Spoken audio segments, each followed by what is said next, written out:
you. Good afternoon. Welcome to, where are we? First Local for Hump Day, Wednesday, That's May right. the 12th. Afternoon You're with edition. Heidi and Colette, the afternoon edition. That's right. Teamwork makes the dream work. We have a couple breaking news items that we would like to share with you right now. And one is arson. I hope we have some images that we can share with you alongside to coincide with this story. But officers are currently investigating an arson in the 300 block of McNabb Street. No injuries have been reported. Anyone with information is urged to contact Sault Police Services at 705-949-6300. You can also provide any information by calling Crime Stoppers, and you may do so anonymously at 705-942-7867. That is posted to SiouxOnline.com, and with regards to the fire this morning at 6:30. Okay. And then we do have some more information now. We did have a very brief blurb about a police chase this morning, so we do have a little bit of updated information. So Sioux Online on TV was made aware that obviously this video was being widely circulated, and it was showing a blue car leaving an East End gas station at a high rate of speed. It appeared to involve a police officer pointing his service weapon at the vehicle before it did depart the gas station. We have learned from somebody on scene the suspect allegedly stole $28 worth of gas before being pursued by OPP westbound on Trunk Road. After reaching out to OPP, we were informed by their communications division the investigation falls under the purview of Sault Ste. Marie Police Services. So an attempt to get a comment from the police services in this moment has yet to be returned. We are actively following this scenario, this case. Thank you very much, Heidi. Yes. Okay, so we brought you some COVID numbers from overnight, and it was very small, although a couple still testing positive. No variants of concern, but I'll allow the professional to update you on that. The professional, yes. We'll do that, and then we're going to throw it to Craig to find out what's going on with that weather. It is beautiful out there today, by the way. It's gorgeous out there. Oh my. If you have not gone outside today for fear of the northwesterly winds, fear not, they have departed.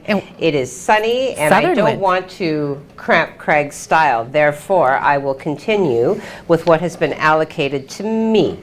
So Algoma Public Health is reporting 3 new cases of COVID-19 today, 2 from Sault Ste. Marie and 1 from Elliott Lake and area. No additional hospitalizations to make note of, nor have any new cases been screened positive for the variants of concern.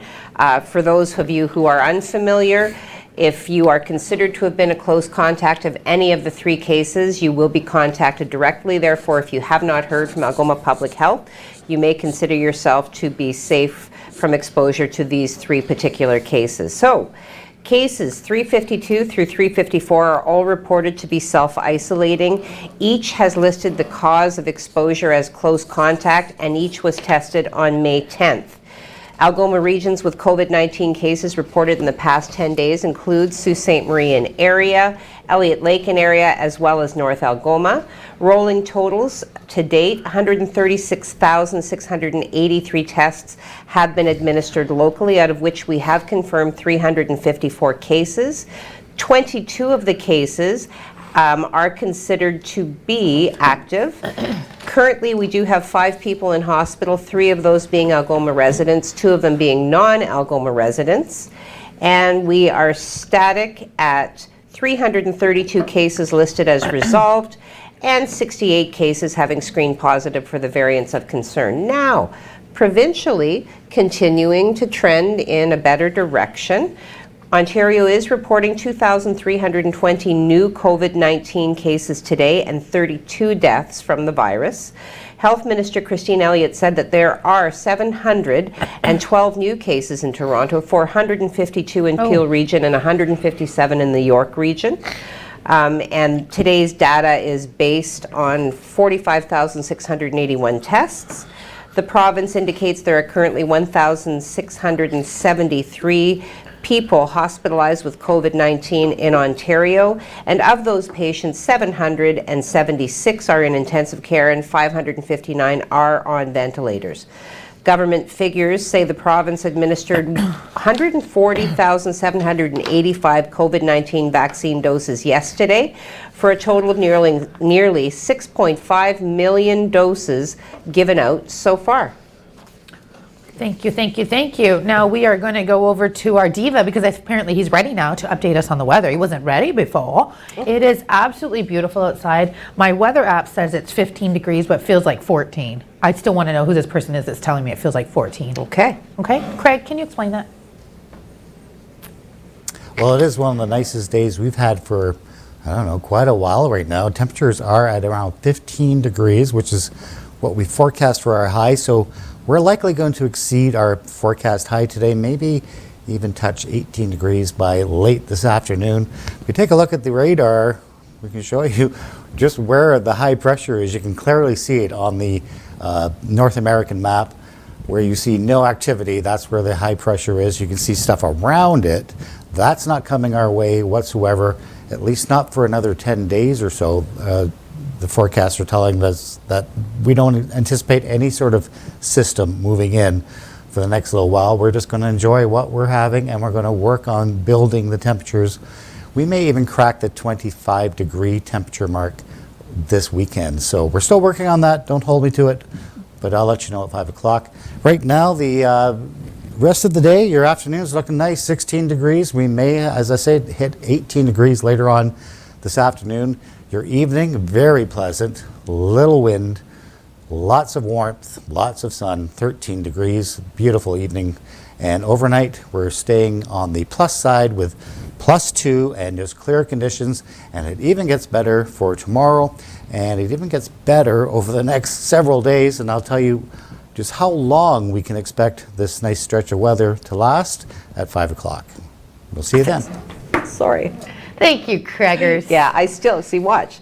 Yeah. I still think that it would be best if we could have graphics of the moon that are kind of representative of what that properly cycle, illustrates. That's right. The moon is, because actually we just had a new moon, so I think that appropriately you wouldn't have had any graphic of the moon there. Absolutely. But you know, how hard would it be, Craig, to find like... Not hard. It's like an emoji, I'm sure, even. But listen, we're very big on the moon and energy and everything it brings in and what it represents. So, correct. Like, I can't stand by that. No. It's not a full No. I mean, it's almost lying by implication, so...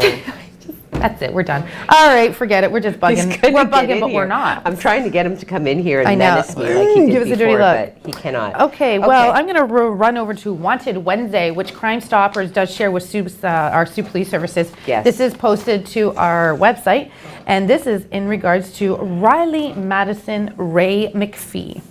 Riley is up for some assault charges, theft, 2 theft charges, and several failure to appear in court charges.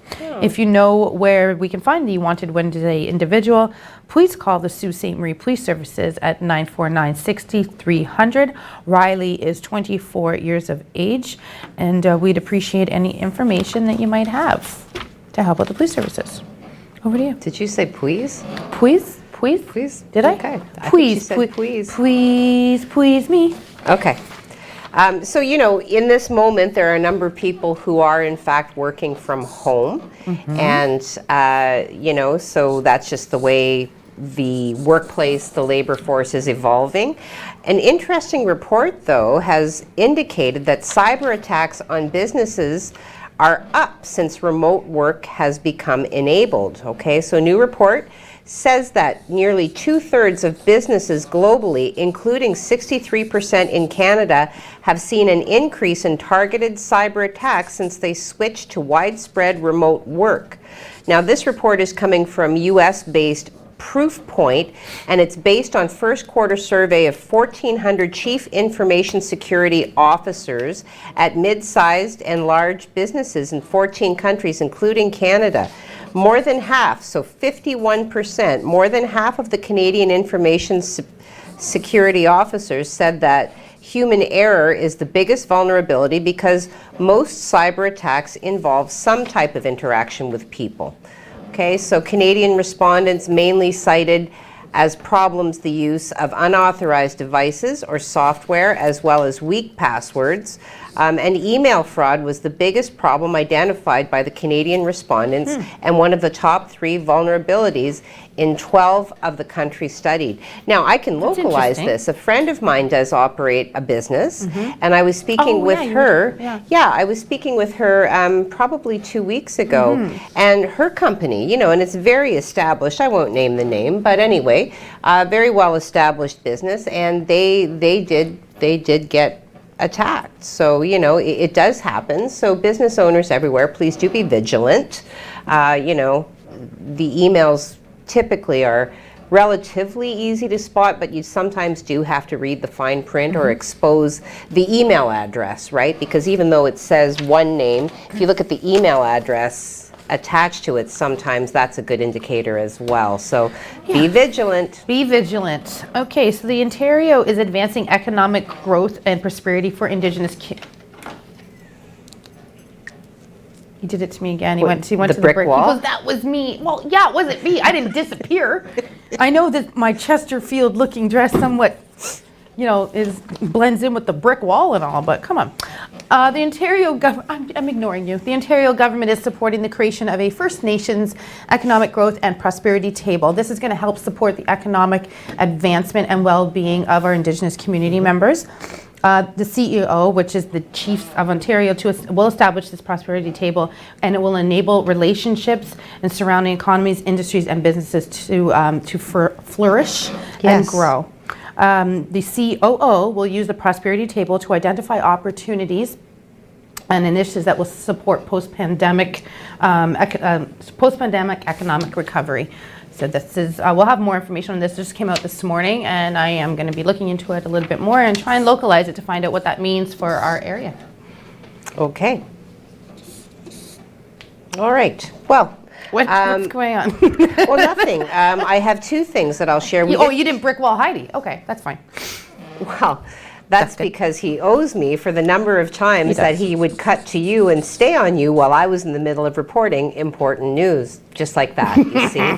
So, all right, Mike. You're right. Anyway, 2 things. I wanted to remind everybody that once again, there was no winning ticket drawn for Tuesday's $30 million Lotto Max jackpot, and who couldn't use that money? Do go out and buy yourself a ticket. We did talk about that this morning. My choice to repeat it is exactly that, a choice and not error. Jackpot for the next Lotto Max draw, which will be May 14th, is estimated to come in around $40 million. So, I mean, at this point, I'd be happy with an extra 40. I'd be happy with $40. Well, that's what I'm saying. Yeah, okay. I mean, it doesn't have to be $40 million. $4. That'd $4. buy us, I was just going to say. that's almost coffee, so that's good. Right, $4.95. Second thing I'm going to talk about is locally, the invasive species in Ontario, they're having a contest, and you can enter to win a boot brush station. Typically, you see those, you know, in the winter, but they do serve other functional purposes. So in support of practical ways to reduce the impacts of invasive species, promote community spirit, and as part of its 10-year anniversary, the Invasive Species Centre is providing 10 boot brush stations in Ontario. Are you guys laughing at my lisp? You are. Oh my God, no, I would never do that. I'm laughing because you know why I'm laughing. Stations. I was asking you if this was for real. A real thing. Yeah, it is a real thing. I would never laugh at you. Don't say that. Right? See how I set them back on their heels? Yeah, you did. All right. Okay. Invasive species, so beyond just what you would use in the winter to brush off like slush and salt and stuff, right now in this moment, understand that invasive species can in fact hitchhike on people's boots, clothing, equipment, pets from other areas. They cause damage to natural areas where we love to hike and camp. So when we do, make that choice to brush debris containing invasive plant seeds off our feet, clothing, and equipment, we stop harmful invasive plants, insects, and diseases from infecting these coveted special areas. So, so you would just basically, I'm just trying to get to, yeah, so the contest is open to individuals, groups, or organizations in Ontario, including municipalities, Indigenous communities, nonprofit or charitable groups, parks, conservancies. Yeah, there's a lot. So now I'm going to sneeze. My allergies are bad today. So to be eligible, allergies. Okay. So to be eligible, each entrant must provide proof that they or the group or organization that they represent has access to and permission to install a boot brush station on a community recreational trailhead. Okay. Located in Ontario. So no purchase is necessary to enter the contest, okay? So, I mean, that was a lot of information. So please do go to our website, SiouxOnline.com. We do have the detailed information available there. And get yourself a boot brush station. There you go. Now, before you do that, don't go anywhere because we're going to be right back after this commercial break. I'm going to talk a little bit about Freshie, which is one of my, well, it is my favorite place in the Sioux to eat. Yep. And a couple of cases, as in 100 of them, that has infected an entire apartment building in Hamilton. We'll be right back after this commercial break. It's a fact that many older homes contain asbestos. When you cut or disturb asbestos, the fibers can get into the air, and that's just plain dangerous. Today we know that breathing in asbestos can cause lung cancer as well as serious lung diseases. If you plan to renovate, don't touch things that may contain asbestos. Leave it to the pros. They know what they're doing. To learn more about asbestos and your lung health, go to lung.ca.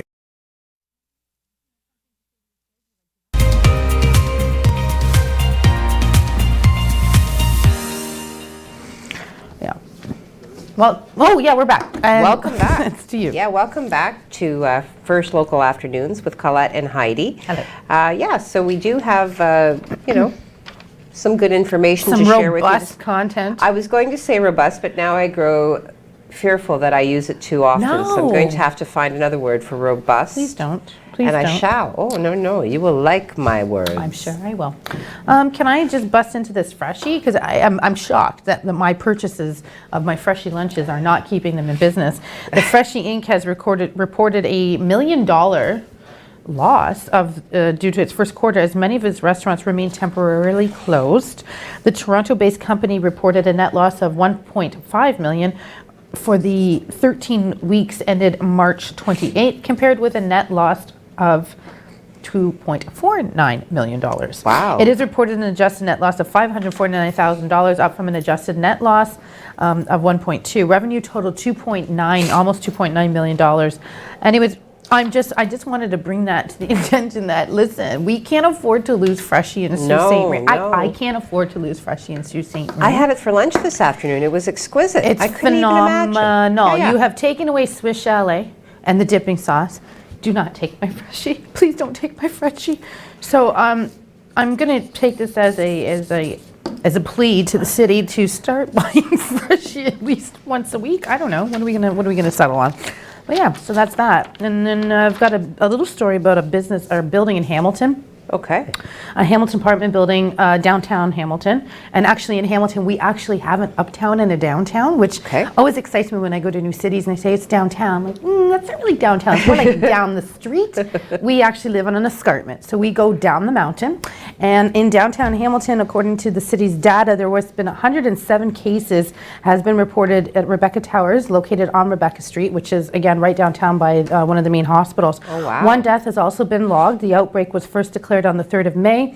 In an interview with the mayor, Fred Eisenberger said the safety of the residents is a primary issue. This is not the first significant outbreak in an apartment building. There has been a couple others located, but 107 cases in this building. So okay. Crazy. Wow, crazy, that's crazy. That'd be terrifying, actually. I mean, if that's where you live, imagine trying to do something as simple as laundry. Yeah, exactly. You're taking an elevator. No, for sure. For sure. All right, I've shanked two stories there, so it's over to you. That's fine. Oh, yeah. What do we want to do? I don't know. Serious, a little bit lighter. Why don't we do the serious and then we'll go into the lighter. Okay, I'll follow Okay, your so we lead. talked a little bit yesterday about the deadline that was set today as far as the pipeline that connects I think it's Sarnia. Yeah. So there's another article released today talking about how problems with 2 major oil and gasoline pipelines in the U.S. underscore how fragile the North American energy infrastructure grid is and how vulnerable Canadians are to having their supplies disrupted. So the 8,880 kilometer long Colonial Pipeline taking gasoline from refineries in the Gulf of Mexico up the eastern seaboard was actually hit by a cyber attack this week. And it took tens of millions of liters of gasoline offline. So that's led to gas stations from mid-Atlantic states as far north as New York to running out, and long lines at stations that still have gas. Okay, so under normal circumstance, the pipeline carries 2.5 million barrels of gasoline a day up to the Greensboro, North Carolina, and with nearly 1 million more barrels winding up as far north as New Jersey. So the impact that the local pipeline issues can have on broader grids speaks to how interconnected and tenuous the system is. Okay, so yeah, it's a serious situation. Pipelines, very high stakes games, even in places where previously they had kind of gone unnoticed. Gasoline is already being pulled into affected areas with others with an excess. So they're doing their best to manage this cyber attack. So yeah, over to you. Thank you. I think I'm just going to jump to an interview that I had done yesterday. Mike, I'm not too sure if you've got that available or not, but I did, with regards to Police Week, I had the opportunity to interview Philip Young, who's Sorry. You okay? Yeah, who is the fine. media relations person in Elliott Lake for the OPP, and I wanted to talk to him a little bit about how the pandemic has affected their daily jobs. As well, when they're going into a situation at hand, they already have so many things going through their head. Now they actually have to perform COVID kind of protocols through their mind before jumping into a situation. Excuse me. On top of that, I wanted to ask him about what other services that they honor this week in honor of Police Week, and here's what he had to say. Awesome. Oh. I'm here today with Acting Sergeant Phil Young, who is the Media Relations Coordinator out of the Northeast Region OPP. Hello, how are you today? I'm good. How are you? I'm very well, thank you. First of all, I'd like to take the time to thank you for what you do to keep the community safe. As well, I would like to know a little bit more about your position before we dive in to talk about #Police Week. Yes, thank you for having me. I am the Acting Sergeant in charge of Media Relations, Regional Media Coordinator for the Northeast Region. And I am out of the East Algoma Detachment in Elliott Lake right now. Well, I just want to talk to you specifically. Well, again, thank you for being here with me today and for addressing the community. So frontline police officers and personnel continue to service in extraordinary times in order to keep our community safe. I was going to say to you, how does this Police Week differ from last? But let's go back to 2 years. If you could just talk a little bit about that. Yes, so like you said, last year COVID has affected our Police Week as well, but we normally showcase our police officers and showcase our policing community partners. I know locally here in the past, we usually make it a day event, and we'll go to a recreation center and invite our community partners and invite the public to come out and see what we do on a day-to-day basis, and see who we work with and what agencies are out there for your assistance. A lot of people. Okay, so that's the interview that I had yesterday with Constable Young, and I'd like to thank him for that. I also have a couple more coming up. Today I had one with Erin Lodge, and Erin is the communications coordinator at Women in Crisis. And the reason why I wanted to follow up with Erin was because typically we have the Walk a Mile in her shoes, where you see the men wearing the red high heels, and they do that fundraising event. This is the second year in a row that we couldn't be involved in that, and Superior Media is also every year a part of that walk. So I spoke to Erin today to find out, how are we raising some more money, and I just want money for the shelter. and that interview will air later this week. I just wanted to point out, though, they do not accept any clothing donations anymore. They do have a deal with the Kidney Foundation where they receive clothing from them. Okay. But in the meantime, if you want to drop off any shampoos, conditioners, or personal products, you can still do that. And I would, I think that would be a great thing to do. And also, next week, Jacob Moore and I are going to be sitting with our gold medalist, Jack Mateer from Sault Ste. Marie. And thank you, Jack, for accepting that interview. And we are so looking forward to that. Okay. And, do you have a factoid? I do actually have a Factoid me, lady. Okay. So, on this day in 2013, thieves stole more than 1 million rand, which is the equivalent of 70,000 pounds, or lira rather, in takings after a Justin Bieber concert. Oh my God. In Johannesburg's soccer stadium. Okay, so get the camera on her now.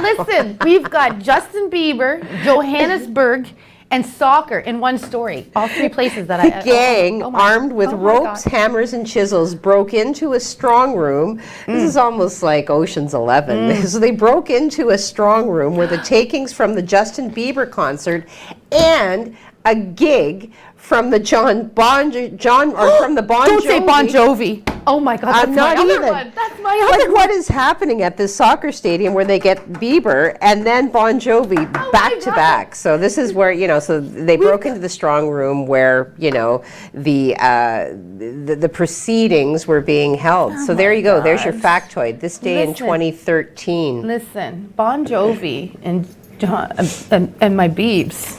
One story? I know. That's why I had to keep it from you. I didn't want to get you all worked up before the show. Look at. Now I feel like hiding. Now it's your turn. Yeah, right? Did you see Justin's tattoos? I did see Justin's tattoos. They're probably temporary, but that's okay. They are not temporary. No, they aren't. Look at him.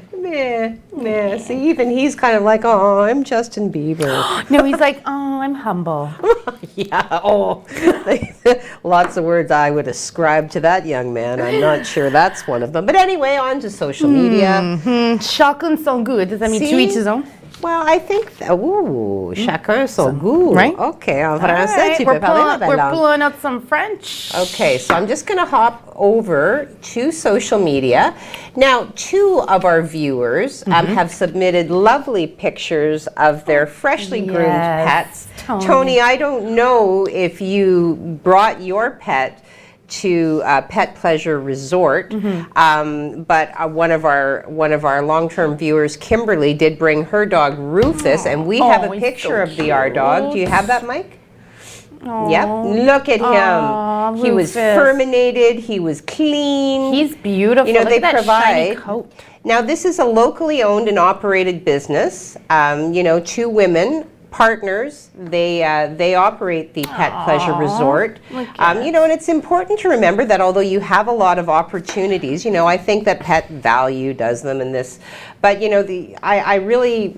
we here at the station do firmly believe in supporting our network of local entrepreneurs and keeping business local. So please know that wherever you bring your pets, they will be well cared for, but that's some examples of the work that they do at the Pet Pleasure Resort. Yeah, we also miss Tony's dog there, so if you want to just go back to Tony's dog, and I apologize, I'm trying to find the one with the beautiful blue eyes there. Another beautiful dog. We have 2 beautiful dogs to share. Yeah, so look how cute he is. But thank you for sending your pictures in, guys. We really appreciate it. And I apologize, Tony. I'm trying to find out what the name of the doggy is, and I can't find it on there. I know you threw out 2 names. Yeah, it'd be interesting to know where he went so that we can support everybody That's right. equally. Okay. Any more social media? Yes, Jim Whitty jumps in. Ta-da! Hello. Hello, Jim. Hello. Margaret McKegg says, good afternoon all. Bradley pops up this afternoon. Have a happy hump day. No, have a great hump day. You too, Bradley. Hey, Bradley. Enika, good afternoon, everyone. 2 hamburgers, a stein of beer, and a wavy hand. Jim Whitty, who has the magic wand to make me a top fan, LOL. Oh, Jim's not a top fan yet? We will get on that. Enika suggests that it is. At this moment, 18 degrees where she is. Beautiful. Tammy Lynn says, good afternoon all. Thanks for all the news and the great weather. 2 glasses of wine and a sun. Kimberly, good afternoon all. I'm working on my deck. A little breezy, but I will take the sun and milder temperatures. Yes. Tony says, good afternoon. Allie and Ron waves. Sad to many closures. And your parents say hi. Hi, Mom and Dad, and have a great hump day. We will see you tomorrow, which is Baby Friday. Enjoy your evening.